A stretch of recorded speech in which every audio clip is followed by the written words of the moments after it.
Bonjour à tous et bienvenue à vous, mes amis du signe de la Vierge, ascendant Vierge, signe lunaire en Vierge. Nous allons découvrir votre guidance générale et sentimentale pour ce mois de novembre. Je vous rappelle que c'est une guidance donc générale, prenez vraiment ce qui vous parle. On va tout de suite découvrir deux cartes avec le tarot qui vont vous accompagner ou donner une information sur ces énergies qui vont vous accompagner durant ce mois. On va tout de suite découvrir la première carte. Oh, elle est superbe cette carte. Regardez comme c'est beau. On a le 8 d'épée. On voit bien cette image, ce personnage ailé, qui pourrait dire un ange, qui est en fait dans une cage, qui est quand même un petit peu, on voit là qu'elle est un petit peu entrouverte, mais en tout cas, on a l'impression qu'il n'a pas envie de se sortir de cette cage. Alors, quand cette carte, elle apparaît, elle nous demande si on n'est pas coincé un petit peu dans une espèce d'ornière, dans une prison mentale, volontaire, parce que c'est souvent le 8 d'épée, c'est nous qui nous piégeons justement par nos propres croyances limitantes et négatives. On traverse tous, à un moment donné dans notre vie, une phase, cette phase-là, et la première étape pour s'en sortir, c'est de prendre conscience que c'est nous qu'on se met des barrières. Voilà. Alors, il est aussi possible que vous vous sentiez, je pense, prisonnier lorsque cette carte elle apparaît, prisonnier peut-être d'une situation, et qu'il vous a fallu quand même pas mal de temps pour en arriver là, et qu'il faudra peut-être un petit peu de temps pour vous en sortir et pour vous en remettre, voilà, tout simplement. Mais il y a une bonne nouvelle quand cette carte elle apparaît, c'est que c'est largement dans vos compétences, dans vos cordes, de vous en sortir, de vous sortir de cette situation. En fait, le 8 d'épée, c'est souvent quand on projette un petit peu ses peurs, ses angoisses intérieures sur le monde extérieur, justement. D'ailleurs, cette carte, elle le démontre assez bien, c'est assez explicite, je trouve. Et évidemment, ces angoisses, ces anxiétés, elles agissent un petit peu comme des barrières. On se met des barrières qui font évidemment barrage et qui nous empêchent un petit peu d'avancer, même si on a envie de changer, parce qu'on sait qu'il y a quelque chose à changer, parce qu'on n'est pas bien quand on a cette énergie du 8 d'épée. Mais évidemment, il faut commencer à modifier un petit peu notre état d'esprit afin de pouvoir se sortir d'une situation et d'intervenir le plus rapidement et favorablement d'une situation ou d'un conflit, ou voilà. Ici, on nous dit de toute façon, si on veut changer notre vie, c'est un petit peu le conseil, il faut d'abord changer notre état d'esprit. Enfin, il faut, vous savez que j'aime pas utiliser ce verbe-là, parce qu'on est tous libres de faire ce que l'on veut, mais on nous invite vraiment à changer notre état d'esprit pour pouvoir se sortir de ce 8 d'épée et de reprendre un petit peu le contrôle de notre vie, de prendre confiance, de prendre conscience surtout et d'avoir confiance en soi pour justement modifier cet état d'esprit afin de se sortir de cette énergie de 8 d'épée où on s'impose, on a une notion aussi d'impuissance, mais où on se met des barrières. Voilà. Maintenant, on va découvrir la deuxième carte du tarot. Et bien ouais, évidemment, on a un 5 de bâton. Regardez cette femme avec ses 5 personnages sur un échiquier. Alors évidemment, le 5 de bâton, c'est une énergie de combativité. C'est aussi une énergie où on a envie de mettre des choses au point. On a aussi cette notion de se dire, comment est-ce qu'il faut dire, qu'on a quand même une place à prendre dans un groupe, même si c'est au niveau... voilà, c'est un peu une compétition, c'est un petit peu des rivaux. Mais ici, on nous dit justement avec ce 8 d'épée, on nous dit qu'on en a les capacités, quelle que soit la situation. Si c'est conflictuel, si c'est peut-être aussi cette carte de 5 de bâton peut représenter un concours à passer, des examens, je sais pas moi, peut-être un entretien, et vous vous mettez des barrières parce que vous dites je suis pas capable de, je vais pas réussir, j'ai pas les compétences, enfin vous voyez ce que je veux dire. Eh ben non, vous les avez. Et vous allez me faire le plaisir sur ce mois de novembre, certains vierges, parce que c'est une guide en général, je pense que vous n'allez pas tous vivre ce que je suis en train de vous décrire, enfin, en tout cas je l'espère, eh ben, c'est de vous battre et de vraiment faire péter ces barrières en disant oui, je suis capable, oui, j'ai les compétences, oui, j'ai cette faculté à me battre, à me retrousser les manches et pouvoir justement surmonter cette situation, ce projet que vous avez en tête et de faire péter ces barrières limitantes qui vous empêchent d'avancer, qui vous empêchent de créer quelque chose, de saisir peut-être aussi une opportunité, si c'est un petit peu dans le milieu professionnel, peut-être suite à un entretien, vous devez passer un entretien et vous mettez justement toutes des barrières. Voilà, c'est vraiment ces deux énergies qui sont très fortes, qui sont très puissantes, qui vont vous accompagner pour ce mois de novembre. Maintenant, on va regarder au niveau relationnel et de la communication ce qui se passe. Regardez, ici on a le livre qui nous parle de secrets, qui nous parle peut-être aussi de révélations, de choses que on garde pour soi, hein, au niveau du relationnel. Peut-être qu'on a de la peine à exprimer. Il y a une notion aussi un petit peu de secret. Vous êtes peut-être une personne avec une personnalité justement un petit peu secrète, qui s'exprime pas beaucoup. Et ben là, on voit effectivement que sur ce mois de novembre, on a cette notion. Alors, est-ce que vous allez peut-être vous ouvrir à quelqu'un?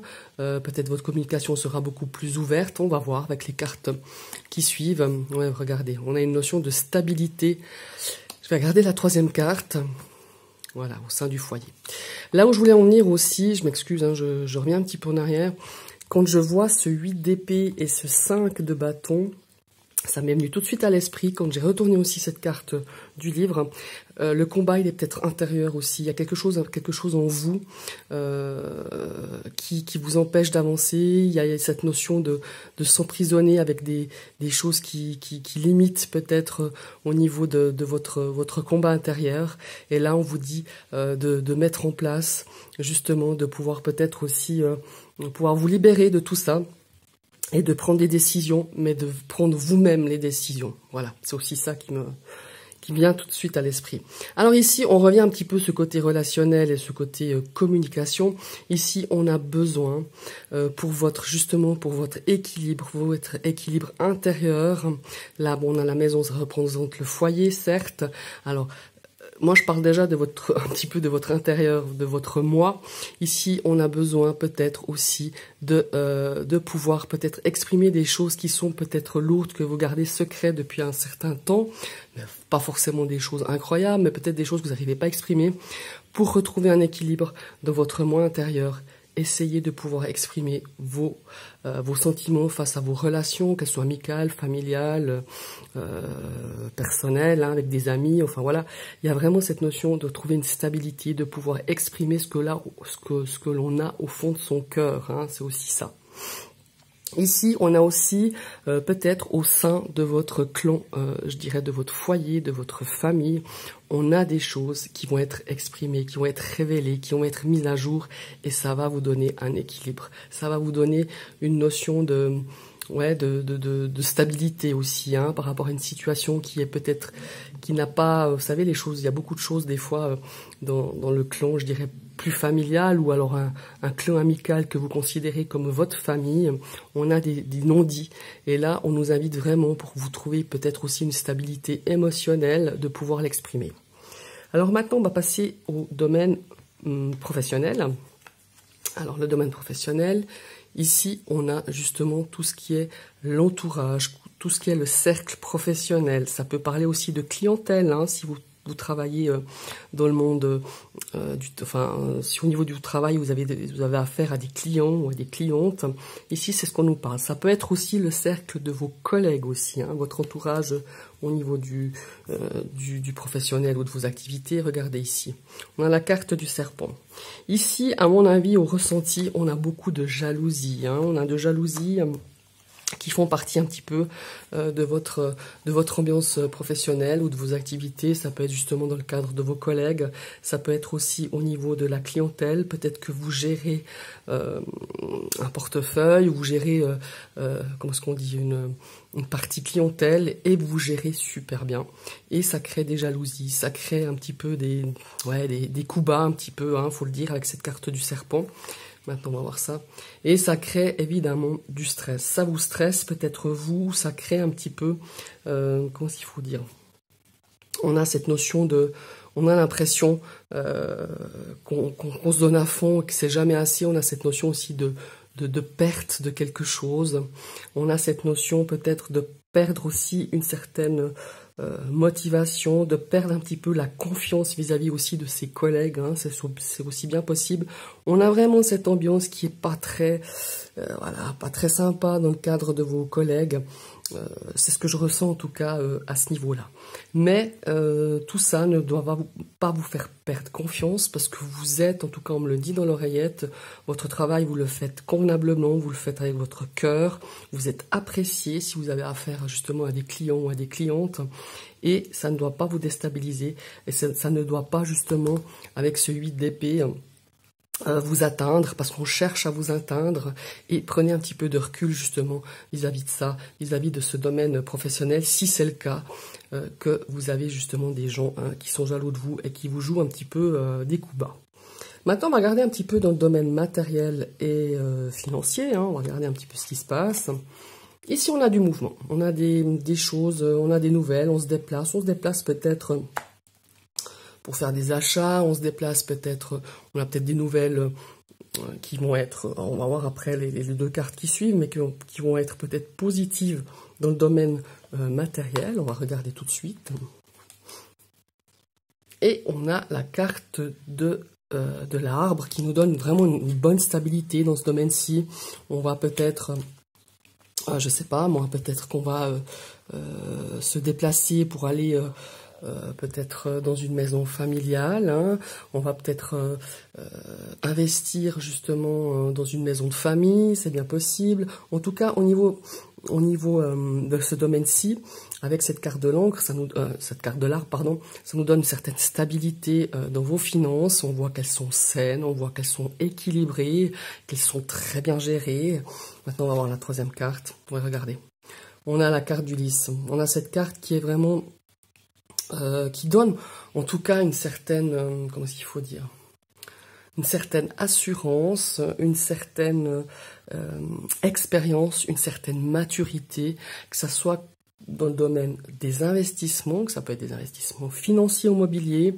On a vraiment cette notion de bien gérer ses biens matériels, de bien gérer son budget, éventuellement peut-être, qu'est-ce que je pourrais dire avec le lys aussi, on a aussi cette notion peut-être d'avoir un petit coup de pouce, par exemple d'une personne un peu plus âgée dans votre entourage, un petit coup de pouce de peut-être, je sais pas, une petite somme d'argent qui vous a être offerte par vos grands-parents, par un grand-papa, par une grand-maman, par une mamie, enfin voilà, il y a vraiment cette notion-là, engage peut-être aussi cette somme d'un lien, je dirais, familial, d'un lien peut-être vis-à-vis justement de ses ancêtres. Peut-être que c'est quelque chose qui vous revient d'un grand-papa, d'une grand-maman. En tout cas, je le ressens un petit peu comme ça. Voilà, je vous remercie. Non, je ne vous remercie pas. J'allais faire une bêtise, comme le signe de la balance. Il y a encore le domaine sentimental que j'oublie. J'allais vous dire au revoir, mais non. Vous allez encore un petit peu me supporter pour pouvoir découvrir... dans le domaine sentimental, avec l'oracle de la voix du cœur, qu'est-ce qu'au mois de novembre, quelles énergies vont vous accompagner? On a une énergie d'attachement, donc on a des liens dans ce domaine sentimental qui commencent à se créer, ou qui sont déjà là, mais qui s'approfondissent. Hein, quand on a cette énergie d'attachement, on a des liens qui sont beaucoup plus profonds, beaucoup plus forts, hein, je dirais.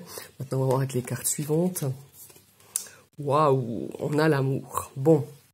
Alors, que vous soyez en couple depuis un certain temps ou depuis peu de temps, ici, on nous parle d'amour beaucoup plus profond, d'amour beaucoup plus fort, d'amour beaucoup plus solide. On a des sentiments vraiment qui deviennent de plus en plus importants. Voilà, c'est ce que je ressens en tout cas. C'est deux superbes cartes. Et ici, on a la rapidité. On a des sentiments qui vont justement s'approfondir, qui vont s'accélérer, ou peut-être justement, si vous êtes dans une relation encore, je dirais, qui débute, hein, ici, on va se rendre compte très vite que on est attaché à cette personne ou que cette personne va s'attacher à vous. En tout cas, ce sont de trois magnifiques énergies ici. On peut aussi parler pour les célibataires. Peut-être que vous êtes justement, vous venez de connaître quelqu'un, il n'y a encore pas forcément encore une relation, mais on sent qu'à force de se voir, à force de se parler, on est sur la même longueur d'onde. On est vraiment, et ça va aller très vite, vous allez vous rendre compte l'un et l'autre qu'il y a une forte attirance, que vous vous attachez de plus en plus l'un à l'autre. Voilà, superbe. Et bien cette fois, je vais vous dire au revoir, hein, mes chers amis du signe de la Vierge. Je vous souhaite une belle journée. Je vous invite à liker, partager, commenter. Et pourquoi pas, si vous aimez cette vidéo et que vous voulez vous abonner à ma chaîne, vous cliquez sur la petite cloche. Comme ça, vous recevrez toutes les notifications de mes prochaines vidéos. Bye bye, à bientôt.